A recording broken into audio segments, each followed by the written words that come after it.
Case is submitted. We'll hear arguments next in Lewis against the United States. Pretty good level of arguments today.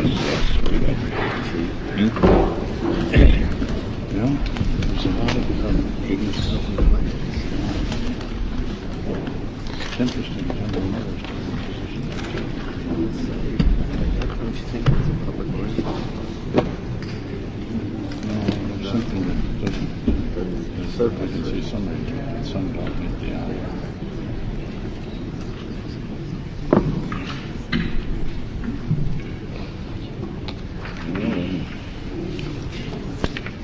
Mr. Wood, we'll just wait till the courtroom clears. You may be seated if you wish.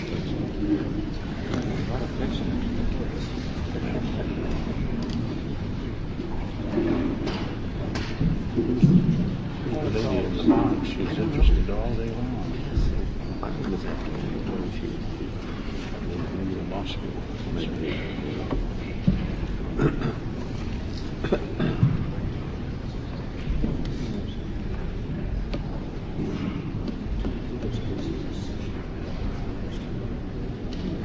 Mr. Wood, I think you may proceed whenever you're ready. Mr. Chief Justice, and may it please the Court, I represent the petitioner, George Calvin Lewis, Jr. The facts of the case are as follows. Lewis was charged in a two-count indictment, one count of which is relevant to Your Honor's consideration. It charged him with a violation of Section 1202 of 18 U.S.C. Appendix. That is, the possession of a firearm, having previously been convicted of a felony. The case came on before the United States District Court in Richmond without a jury. On the morning of trial, counsel, in a motion in the context of a motion for a continuance, pointed out to the court in a proffer that the conviction which formed the basis for the indictment had been obtained in counsel's judgment in pure violation of Gideon against Wainwright. Counsel told the court that he had called a lawyer in Florida who had been kind enough to check the records, and that the records of the Florida court, the records on the day of the trial, showed affirmatively that Lewis had no lawyer. Collaterally, it was also represented to the court that the indictment possibly was defective, although that issue was not pursued in view of the trial court's ruling on the Gideon. Wood, did it show affirmatively that he had no lawyer, or did it just show or fail to show that he had one? No, sir, this is not a silent record. Counsel was told by the lawyer in Florida that it showed affirmatively that Lewis had no lawyer. Is there anything in the record other than that counsel told? No, sir. It was a proffer, though, and was accepted by the government for purposes of the court's ruling. I would submit that settles that issue. I might point out, sir, that the actual record which was introduced were the orders on the day of sentencing, not the orders with respect to the finding of guilt. I believe that order, and it is in the record, recites that Lewis, having previously or earlier been found guilty, came on this day to be sentenced. That is a silent record. What is your position here? If we go along with you, is it your position that the conviction must be reversed? No, sir. I am happy to accept the burden of proof, with Your Honor, please. Say that again? I am happy to accept the burden of proof. Are you saying reversed and dismissed? I may have misunderstood you. I offered to prove, granted the continuance, that Lewis in fact had no lawyer. I also made a proffer of indigency, so that this is unlike some of the earlier cases and the dissenting opinions in which no burden of proof was even attempted. Do you disagree with Judge Russell's statement in the opinion for the Fourth Circuit on the first page of the petition for writ of certiorari, which has its App 1, where Judge Russell says, the defendant does not deny on this appeal the receipt and possession of a firearm, neither does he dispute his earlier conviction in Florida or that such conviction is facially valid? Mr. Justice Rehnquist, I do dispute that. I have said things, sometimes not knowing what I'm saying, but I don't recall ever conceding that. And Judge Winter pointed out in his dissent that I do not understand the appellant, Lewis, to concede that it is facially valid. Did the dissenting judge make any issue of that? Yes, sir. He pointed it out, Mr. Chief Justice, that, as I just said, he did not understand my position to be conceding facial validity. I might add, if it's responsive, that I frankly see no difference between facial validity or invalidity, for that matter. The man either had a lawyer or he didn't. And to me, that is a technical nicety which has no place. But if you go back 20 years, it may be very difficult to find out whether he had a lawyer or didn't. Well, that question has been addressed by this court with agony, I'm sure, sometimes, but it's never too late to cure a wrong that was done, whether it's 20 years ago or 50 years ago. Certainly it's a problem. I might say practically, sir, that it would not have been a problem, I don't think, in this case, in view of what I was told by this lawyer in Florida. Well, wasn't there some other way to make that a little more clear and eliminate it as an issue in the case? The proof of whether there was or was not counsel. Well, as I say, Mr. Chief Justice, it came on a proffer. I presume that, had the judge agreed with me, I presume that he would have granted the continuance. It was a non-jury trial. It only took a couple of hours to try. Well, Mr. Wood, Judge Winter's dissenting opinion says that in arguing the correctness of the district court's ruling, the government in effect concedes that for the present purposes the conviction was obtained in violation of defendant's Sixth Amendment rights. And I had understood that for the purposes of the case here, the government makes the same concession. I had always... It assumes, or at least accepts the hypothesis. Yes, sir. I had never understood their position to be any different. And argues upon that hypothesis. Absolutely, sir. The final sentence in his, or final two sentences in his dissent, put a mild amount of question on that, because Judge Winter would remand in order to determine whether or not, remand for a new trial, at which time it could be demonstrated unequivocally one way or the other, he hopes. Well, I think so, Mr. Chief Justice.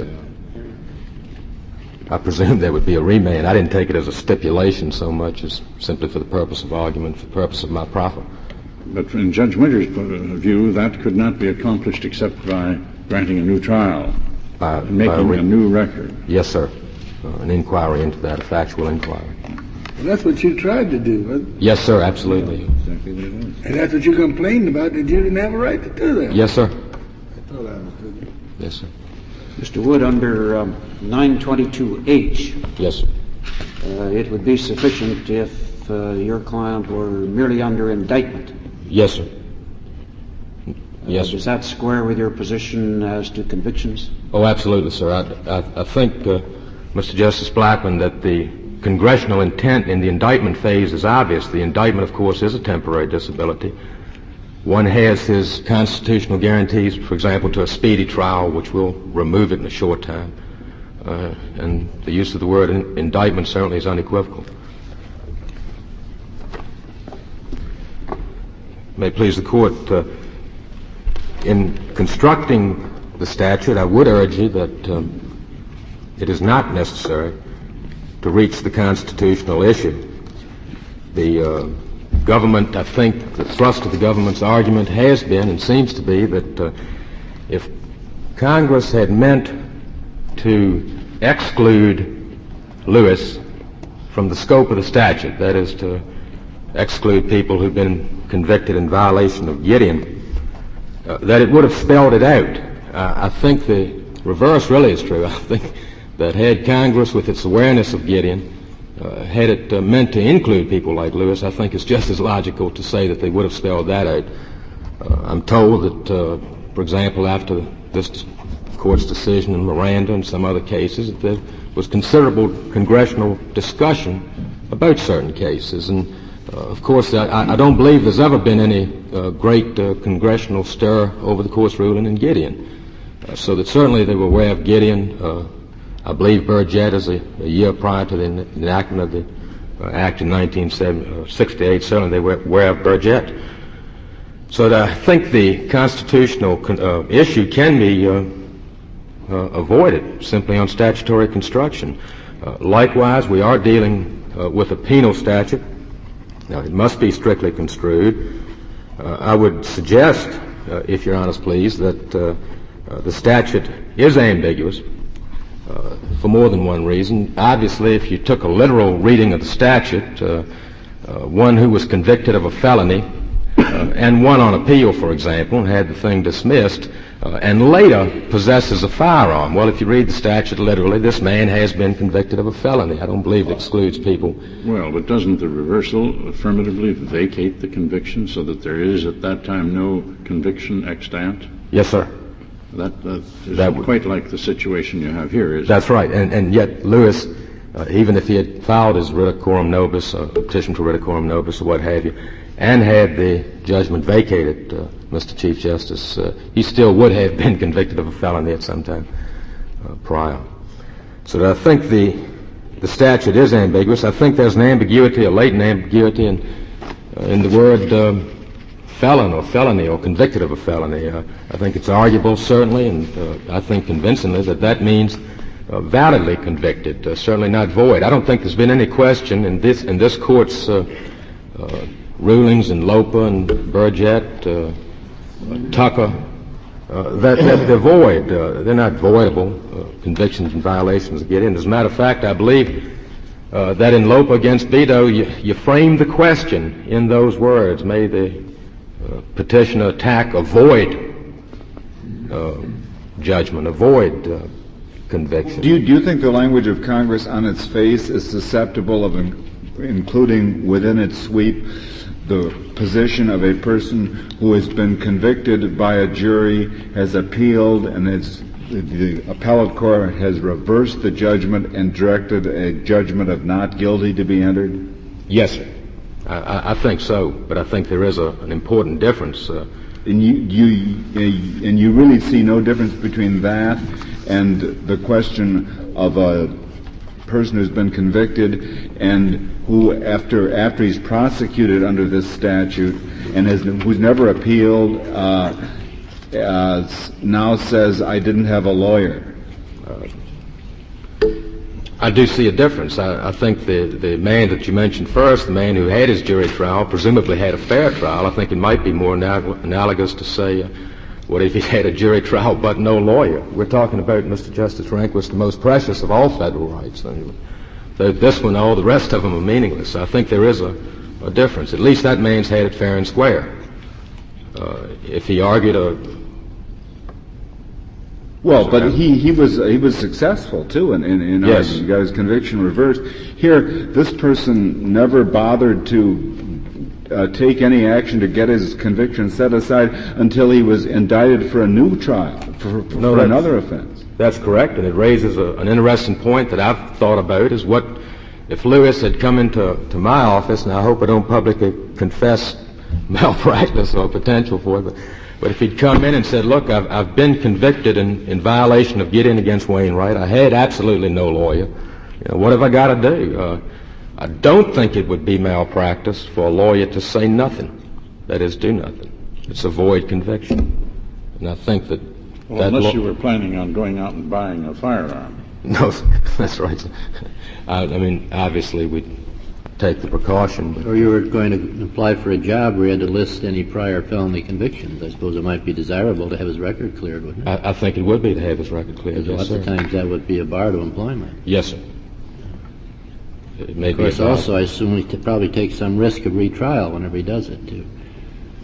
If he sets aside whatever the conviction was and the statute hasn't run, he takes his chances on what will happen the next time around. Yes, sir. Of course, Lewis, I believe, did 4 years, if I recall, 2 or 3, 4 years, whatever.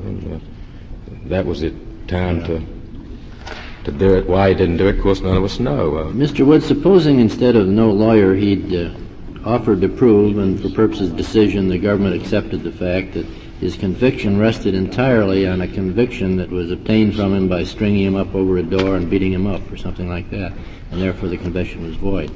What would you say about that kind of case? Sir, I think as the Law Review article, the Harvard Law Review article points out, I think the line has to be drawn. Fortunately, I think I'm at the right Conceptually, end of the line. that'd be a void conviction, I suppose. A void, sir? That would be a void conviction, I guess. I think so. It might be that a proper distinction to make is between a conviction that's void or one that's voidable, if anybody can determine what that is. But that's just as void as one where you don't have a lawyer, isn't it? I agree. Yeah. So that distinction would mean he'd have, if you prevail here, he should have the same right, wouldn't he? Logically, at least. I think so, yes, sir. Yeah. I'm not sure I have your response clear in mind. Do you say that kind of a conviction is voidable?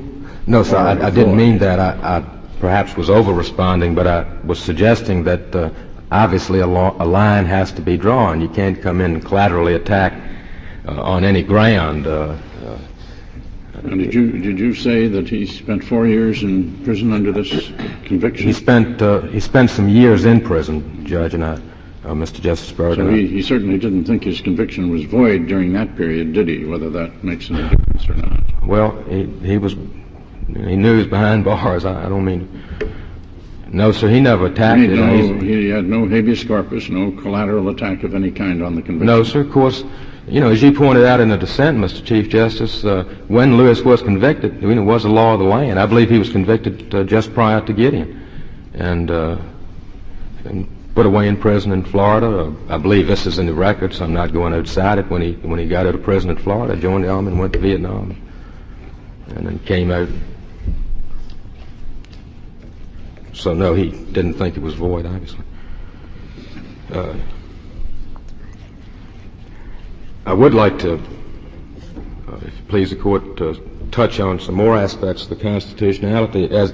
As I said, I believe throughout the case in my brief, I think the issue before you boils down to an interpretation of three cases, chiefly Burgett, Lopa, and Tucker. And analyzing each of the three, I come not only within the majority opinions, but I believe that I am safe on the dissents as well. I know, again, Mr. Chief Justice, that some members of the court were concerned because in Lopa and in Tucker, you were speaking not only or not of a prospective application of Gideon, but you were talking about a retrospective application. That is, these trials where the evidence was introduced of the Gideon violations, these trials had taken place long before Gideon was ever decided, and at the time they were introduced, this is the case, I believe, in Tucker, or in Lopa, the trial judge ruled correctly. It was the law of the land. That is not the case here, of course. At Lewis's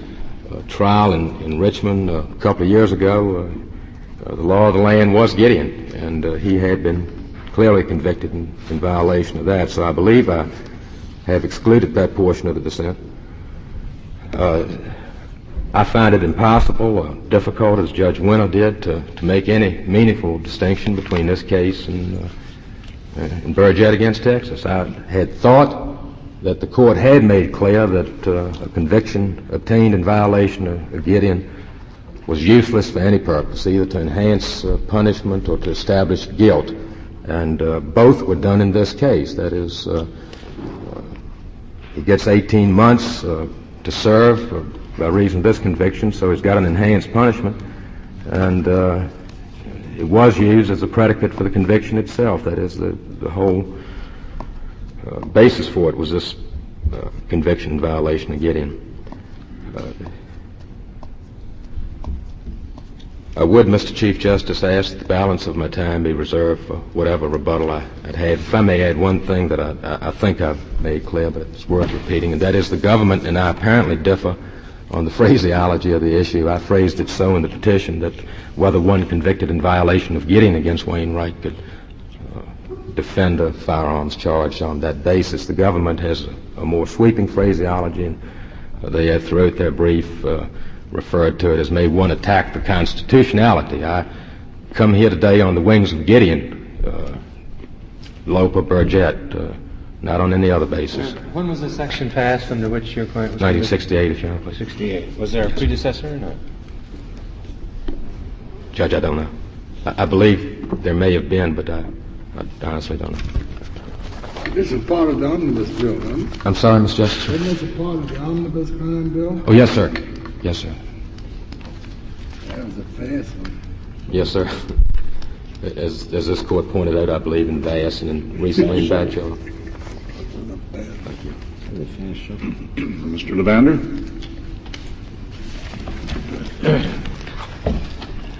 First, Mr. Chief Justice, and may it please the Court, in response to Mr. Justice Blackmun's and Mr. Justice Stewart's inquiries, I think that the government has conceded for the purposes of the proceedings here that the petitioner has alleged that his conviction was invalid under Gideon against Wainwright.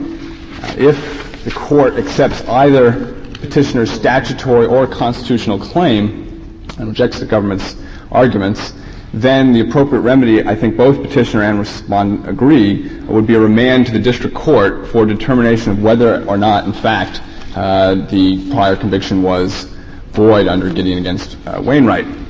As I understand his proffer, the record of the conviction does not affirmatively show that the petitioner did not have counsel at the time of his 1961 conviction. Rather, I believe that the Florida lawyer indicated to Mr. Wood that the record, the transcript of the proceedings did indicate that he was without counsel.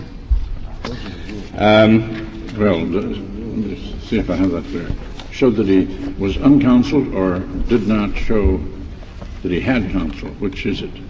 Well, I believe that yes, I agree, that he alleges that the Florida lawyer told him that the transcript indicated affirmatively that the petitioner was without counsel at the time of his prior conviction. We have never had opportunity to explore that as a matter of proceedings because the district court and the Court of Appeals correctly, in our view, said that whether or not he was without counsel at his 1961 conviction is irrelevant. He was convicted in 1961, and he never overturned that conviction, he never obtained a pardon, and he never pursued his administrative remedies under the Act. Would that have been admissible, that proffer, even in the present trial? I mean, it's double hearsay. That's correct. I think what happened was that he asked for a continuance so he could find out more fully what the actual facts were. And the judge said, well, there's no need for a continuance because it's irrelevant, which is our point. As I started to say, petitioner was convicted in 1961 in Florida state courts of a felony. That conviction has never been overturned, and he has never obtained a pardon, and he has never pursued his administrative remedies under the Act. Nonetheless, he claims that the Act should be construed to permit him to attack the validity of his prior conviction for the first time in his federal gun law prosecution. Alternatively, he claims that if the Act does not provide such a defense, that the Constitution requires it, at least where it is alleged that the prior conviction was obtained in violation of the right to counsel. In our view, the language and structure of the Act refutes petitioner's statutory claim. Mr. Levander, let me get back for a minute to this continuance question. I can fully understand the government's desire to resolve a case on a fairly broad basis. But after the continuance was denied, a trial took place? That is correct. And was any evidence adduced at trial to show that the prior conviction was uncounseled? From the record, I understand that at the conclusion of the government's case, Mr. Wood put petitioner on the stand, and that he said, now, Judge, I would want him to testify about the prior conviction and his lack of counsel. And the judge said, well, but we've already gone through this. And he said, I agree, I just want to make my objection that he would testify. And the judge said... So the judge refused the proffer during the trial? That's correct also. That's how I understand it. I think that the transcript, as far as I know, is partially reprinted in the appendix. And if the court needs a fuller transcript, we can obtain one. As I started to say, the Act unequivocally and broadly declares that any person who has been convicted of a felony may not receive, possess, or transport a firearm. The plain meaning of that sweeping language is that any person who has an outstanding conviction, particularly one such as petitioner who served 4 years for that conviction, is barred from possessing a firearm.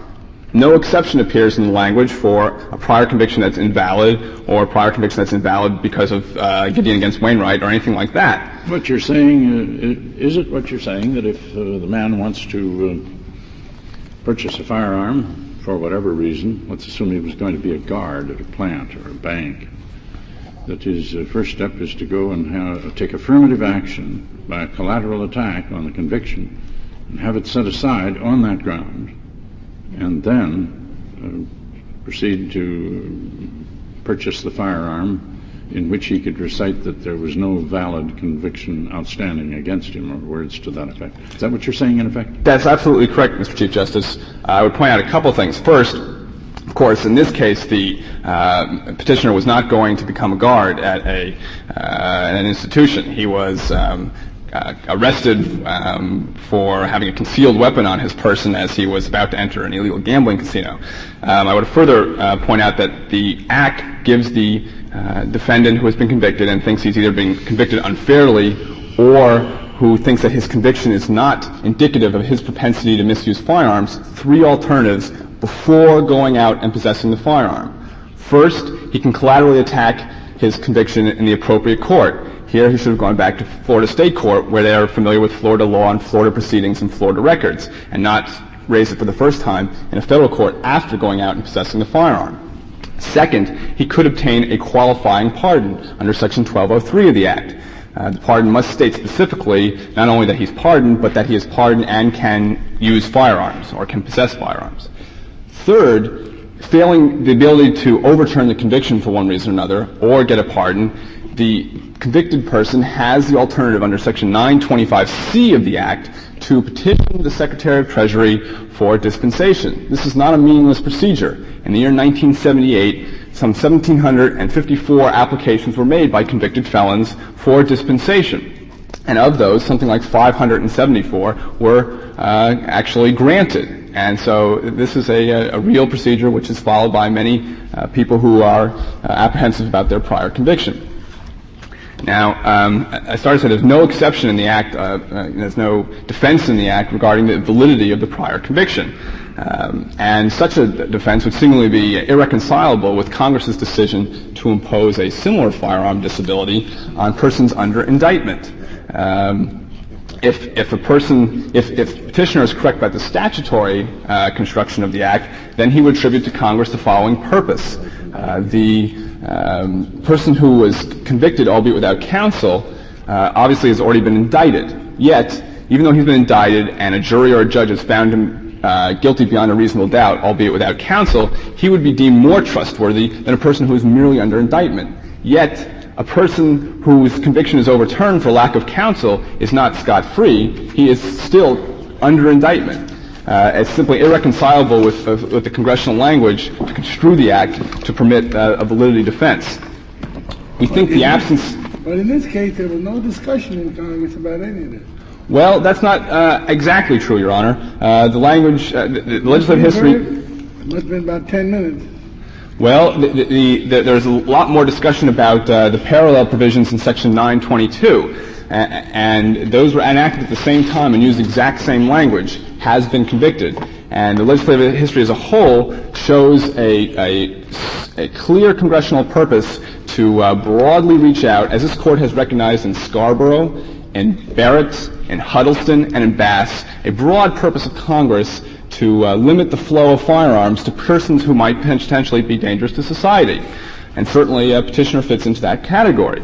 And it's particularly reflective of congressional intent that there is no specific validity defense because, first of all, there are exceptions and defenses contained within the Act, express ones, but not the ones sought by Petitioner.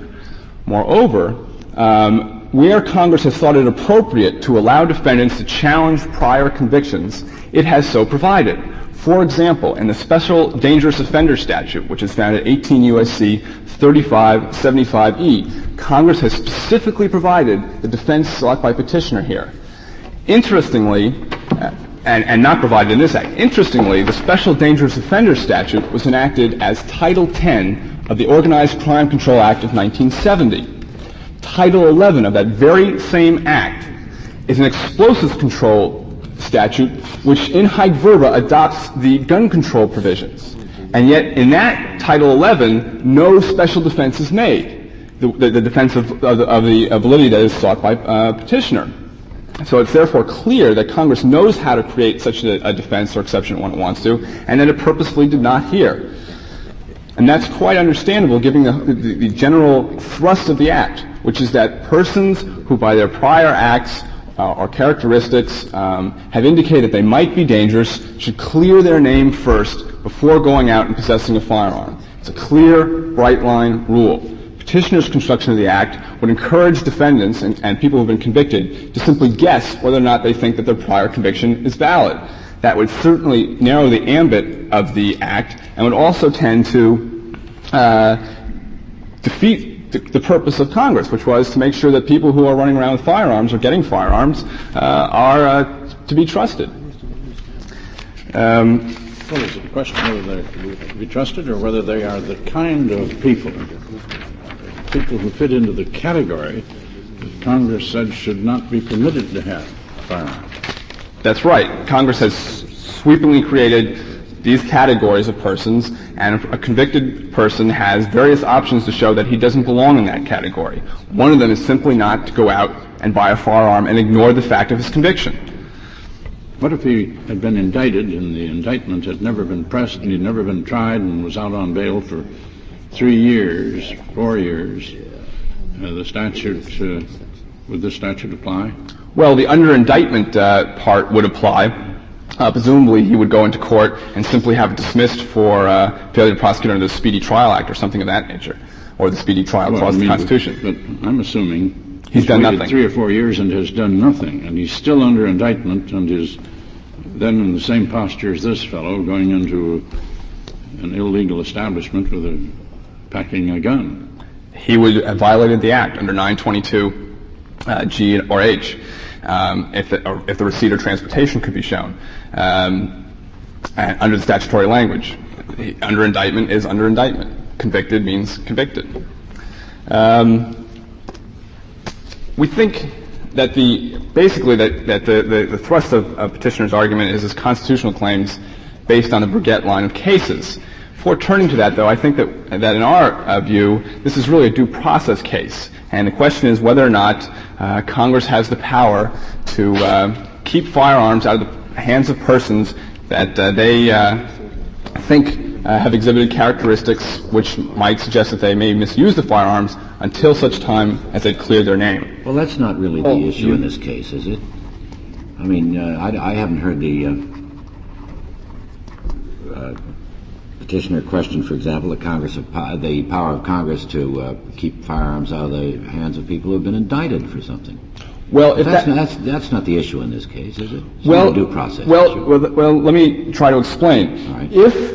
If Congress could pass an act, if Congress was constitutionally empowered to say people under indictment may not possess a firearm, and that's valid, yes, then it cannot be, or it would be completely illogical for the Sixth Amendment to require that persons who have not only been indicted but have been convicted and have not done something about that conviction can go out and possess a firearm and ignore the fact of their conviction. Well, I did not understand Mr. Wood's basic argument to be that Congress would not have had the power to do this, but that, in fact, Congress did not, that it's a matter basically of statutory construction. I think maybe I misapprehended. Yes, I think he makes both arguments. I think that as I tried to demonstrate in the last few minutes, that all the indicia of congressional intent, the sweeping language, legislative history, the policy, and the express exemptions and other acts show that what Congress intended to do. Yeah. He not only claims that Congress didn't intend to do that, but also that he could not. That's right. And as to that point, to that argument that you're now addressing. Right. Well, and under your reason, you could make Burgett into a due process case. Well, I think probably that the court might have decided under due process principles. I mean, the use of so many collateral and perhaps prejudicial convictions was simply a violation of due process as opposed to the Sixth Amendment. Well, Mr. Bender, do you say that if a prior conviction has been set aside, that he still is subject to this section? No. That once the prior conviction... Well, he has been convicted. Well, I think that would be a first of all, as well, he has been, hasn't he? Well, the Chief Justice... That's what the statute says. Well, as the Chief Justice pointed out, once a person's conviction has been overturned, the judgment of conviction is vacated, so therefore he is no longer a convicted felon. That isn't what the statute says. It says he has been convicted. Well, I think that would be an overly literal interpretation of the language, which well, that's would the argument. That's the argument your colleague uses. It's why don't you just say valid conviction? Well, we say it's someone who has an outstanding conviction. The language that you would add that word rather than the other. The other language would be more appropriate if Congress said who has ever been convicted, regardless of whether or not. Might be, but it said who has been convicted. That literally would cover my case. Well, literally. And you say no. You should construe that out of the statute. And your colleague says, well, you just should. If you're going to do that, if you had asked Congress, surely they wouldn't have intended to include an invalid conviction in this prohibition. Well, the existence in the statute of a pardon procedure and an administrative procedure for people who have outstanding convictions strongly suggests that Congress intended that convicted meant an outstanding conviction. A person who's had their conviction overturned certainly doesn't need a pardon. And if you went to a governor of the state of Florida and said, I've had my conviction overturned, but I want a pardon, he would say, you're crazy. That would not be a normal procedure, I don't think. And I think that the normal, plain meaning of the language has been convicted of a felony is someone who has an outstanding conviction. What about... You mean even if he served his sentence, especially if he served his sentence, his conviction is still, you say, valid conviction? Well, it's presumptively valid under Johnson against Zerps until such time as it's been overturned. And certainly Petitioner, who served 4 years for his crime in Florida in 1961, knew that he had been convicted. Started to say that if the general classification of the statute is a rational one, and it's a limited civil disability regarding firearms that has been imposed by Congress validly as to all people who have outstanding convictions, then it follows that Congress could impose a criminal penalty on someone who ignored the fact of that conviction and failed to pursue his administrative or judicial remedies to overturn that conviction prior to possessing the firearm. As this court stated in Yakis against the United States, and I'm quoting from page 444 of the volume 321, there is, quote, no principle of law or provision of the Constitution which precludes Congress from making criminal the violation of an administrative regulation by one who has failed to avail himself of an adequate separate procedure for the adjudication of its validity. So, therefore, if the classification is valid, and we submit that it is, we submit that it's valid for several different reasons, then the imposition of a criminal penalty by one who ignores the fact of this conviction and fails to avail himself of the adequate procedures that have been supplied by Congress then there's no question as to constitutionality of the act. What about one who's been convicted but he's appealed his case and the case is pending? Well, in United States against Lyles, in the Ninth Circuit, they held that both the act applies to someone who has an outstanding conviction on appeal and that there's no constitutional impediment to convicting him. And you agree with that? I agree with that, yes. What happens to the poor man that didn't have a lawyer when he was convicted and didn't have a lawyer during the 4 years when he was serving his time, and he hadn't got a lawyer yet? He's just in bad shape, isn't he? Well, no, sir. If he happens to buy a gun, he's in awful shape. Well, but if he's been convicted, it's Congress's judgment that he should clear his name first. I mean, he could simply send a letter to the Secretary of Treasury saying, "Gee, Who would tell him that? Well, 1800. He didn't have sense enough to get a lawyer the first time. Well, 1800. He's a sort of a non-lawyer man, but he's still a citizen of the United States. He certainly is, sir. He just hadn't had the benefit of lawyers. Well, but 1,800 felons knew last year to send applications to the Secretary of Treasury. I thought constitutional rights were individual. They certainly are. Weren't limited by 1,800 or 18 million. Am I right? That's absolutely correct. We think that the Congress, knowing that there was a tremendous and precipitous rise in violence, and that particularly that violence was connected to gun possession by people with criminal records or characteristics, that it was entitled to broadly provide that anyone who has been convicted, whether or not the conviction may be subject to collateral attack, cannot possess a firearm until such time as they clear their name. It is particularly constitutional and meets equal protection analysis challenges because 925C makes sure that the statute is individually tailored. Someone who thinks that their conviction is not indicative of their propensity to misuse firearms can go in and apply to the Secretary for dispensation. Moreover, we would submit that even by focusing on the subclass of persons whose convictions are possibly subject to collateral attack, that the statute is still rational. Certainly, a person who has been convicted, even without counsel, has been both indicted and found guilty beyond a reasonable doubt, and those facts differentiate him from the populace at large. So then, how about the case where the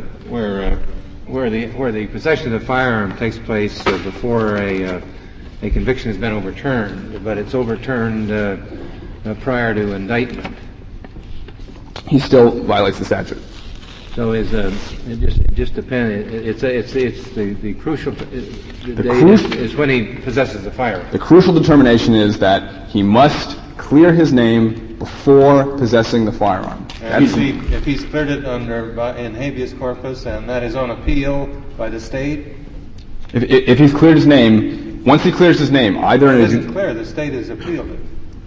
Say that again? The quorum nobis proceeding? No. Is that a habeas corpus proceeding? He's won it in the trial in the federal district court. Well, then once he has overturned his conviction. But the state has appealed it.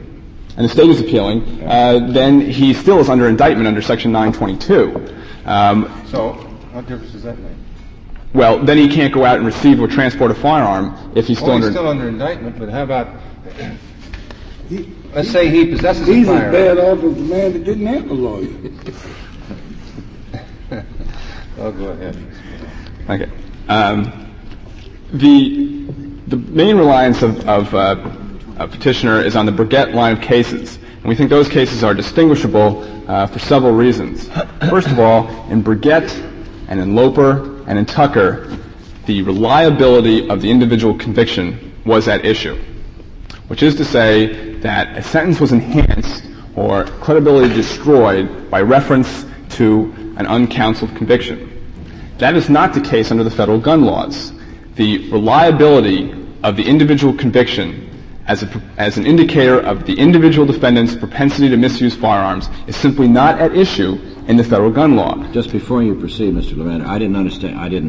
Don't think I got your answer to my brother White's question. I'm not sure I got Mr. Justice White's question. Well, as I understood it, a person is convicted. Mm-hmm. He then collaterally attacks his conviction successfully and has that conviction set aside, and the state appeals. And at that time, may he be indicted for violation of Title 18. After he overturns his conviction, he receives a firearm. And it's pending on appeal by the state. Then he has violated Section 922G, or H, which refers to the receipt of a firearm by anyone under indictment for a felony. No, I'm talking about 1202A1, which is what... There's no provision under 1202A1 for persons under indictment. And No, but that's the statute that's involved here. That's right. All right. So we're talking about that statute. So after his conviction is overturned, yes, then he is not subject to the limitations of Section 1202. Although he's literally within the terms of the statute because he has been convicted by a court of... Well, but some court has vacated the order of conviction, But he has been convicted. Right. It doesn't mean who has ever been convicted. Well, that's what it says. The statute, as we construe it... The statute says who has been convicted, and that would make it illegal for such a person to possess a firearm even though his conviction had been set aside on direct appeal. Isn't that the same point Mr. Justice White made before? Yes. Yes, and I suggested that might literally be what that statute says. That's what the statute says, literally, and you're relying on the literal terms of the statute, I assume, aren't you? Well, certainly, if that is the literal reading of the statute, which we don't have to decide here, because here we have it. Well, that is what the statute says.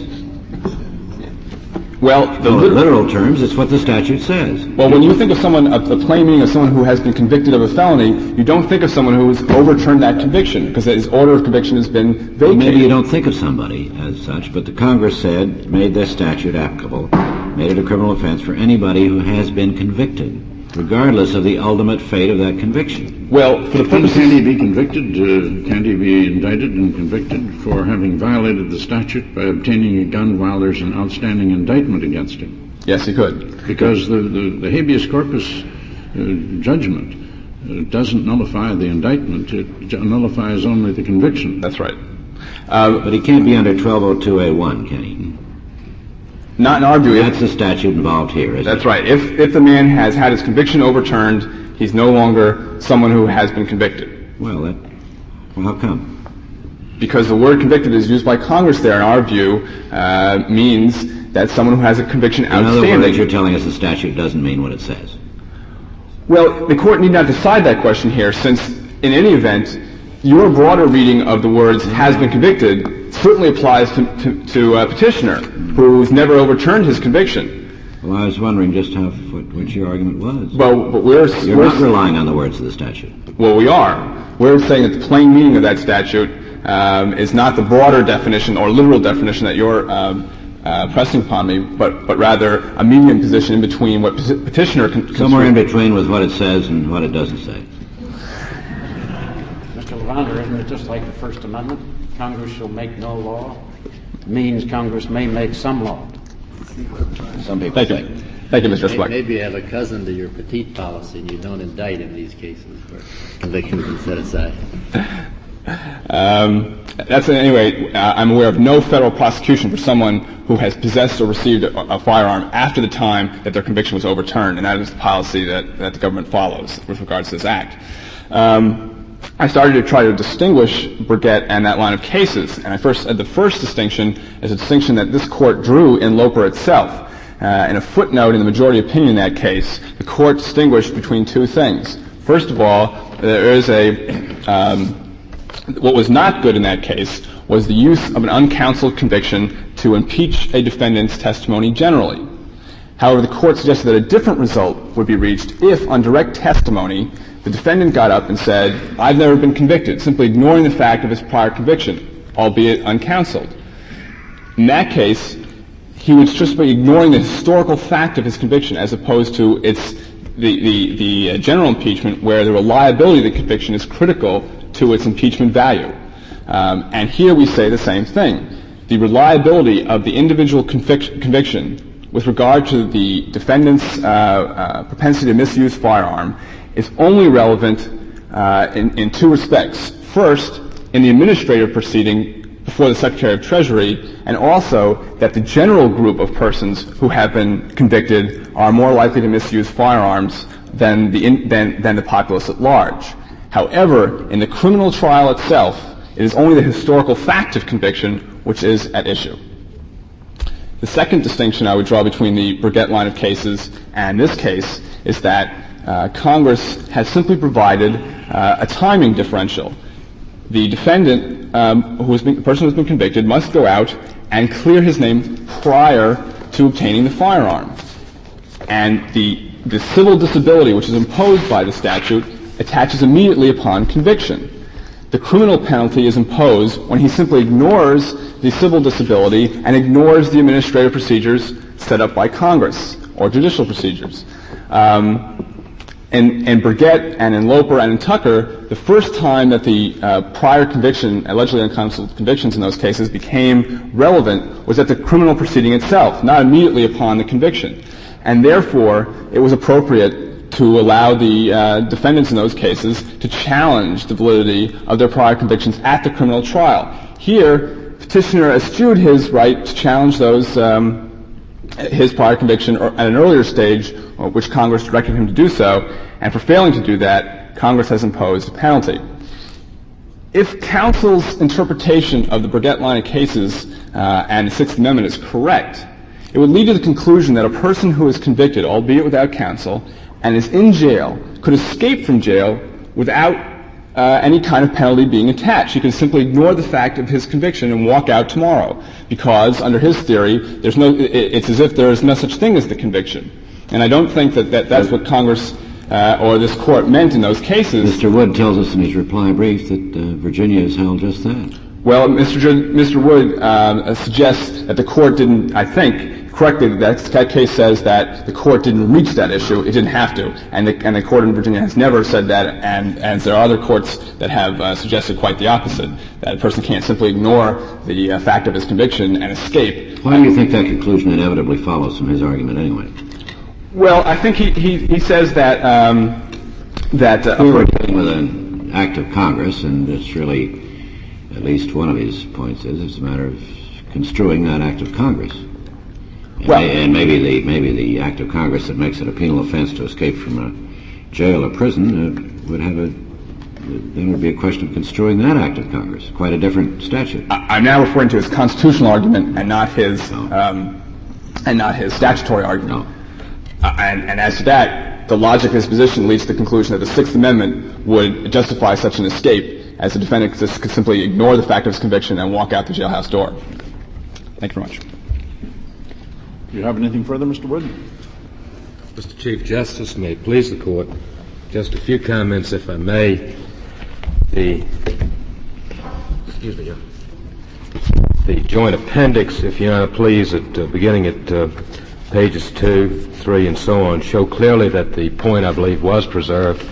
The appendix will show that after the government had rested its case in chief, and I believe called Mr. Lewis to the stand to testify on other matters, we made the proffer again, and that is we told the judge that in view of his earlier ruling that the evidence of the Gideon violation would not be received, that we would not go into that matter. Of course, it's conceivable that we could have gone forward even without any records and had the man testified to it. He may have been believed. But in view of the judge's earlier ruling, he held that would not be necessary to present such proof. I would only have a few more comments if I have time, and that is the government has stressed that Lewis and people like Lewis should have their convictions expunged, file petitions for writs of coram nobis. Real life just is not that way. Lewis is not an educated man, as are many people who are in his fix, and it just doesn't happen that way. And I think this Court knows it. And I see, to me, it's unthinkable that the Constitution would permit some kind of penalty for his failure to have done that. He's already in trouble, as Mr. Justice Marshall has. Oh, I suppose you'd say he could be convicted even if he didn't know anything about the gun law. No, sir. I'm talking about a deprivation of a constitutional right. I know, but even if he knew nothing whatsoever about 1202 and got the gun, I suppose he could be convicted no matter how innocent he thought he was. Oh, certainly, sir. There's a difference between saying ignorance is no excuse or no defense and saying that we've got to place an obligation on you the mean man. It'd be different if he were told, if he had been told prior to his possession of the gun, now remember, don't pick up any guns because you've been convicted and you haven't had it set aside. No, sir. It would not be well, then what relevance is it whether he's uneducated or not? Well, I think that the government, makes a fallacious argument on that score. The Lopa decision, I submit, is controlling. The real holding in that case is that it simply can't be used affirmatively by the prosecution, and that's the essence of it and the gist of it. Mr. Wood, to the extent that just confining it to a constitutional inquiry, supposing, as some cities do, they have this regulation that you can't be a cab driver if you've been convicted of a felon. They have a form that you fill out, and one of the questions is, have you ever been convicted of a felony? And yes, sir. if any answer that's false, you can be indicted for perjury. Yes, sir. He just ignores it because it's totally void. Can he be indicted for perjury as a matter of constitutional law? Judge, I've thought about that a good deal this morning, and about the perjury aspect of it. I think it's an interesting analogy.